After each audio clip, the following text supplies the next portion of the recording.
General Mariano Vallejo's adobe is a large building located in what is now known as Eastside Petaluma in California.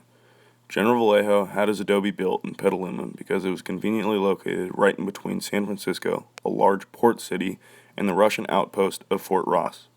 He was sent by the Mexican government to establish a pueblo, which is now the town of Sonoma, and secularize the San Francisco Solano mission. He was originally given a land grant of 44,000 acres and later on an additional 22,000 acres. Vallejo began construction of the adobe in 1836. At the end of the construction of the adobe, it cost nearly $80,000 in labor and construction.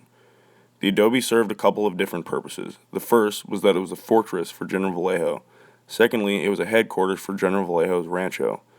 Vallejo was able to run his hide and tallow business on the enormous 66,000 acre property of the adobe. His hide and tallow business was the main source of the adobe's economic activity. Vallejo also grew crops such as wheat, barley, oats, potatoes, and corn. He also raised lots of cattle on the property of the adobe.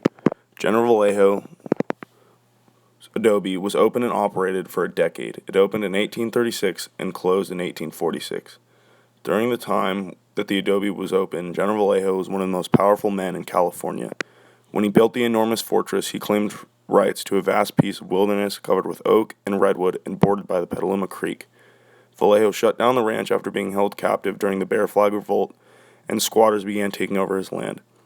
General Vallejo's adobe was an extremely powerful place in the 19th century and is commemorated today as a historic park.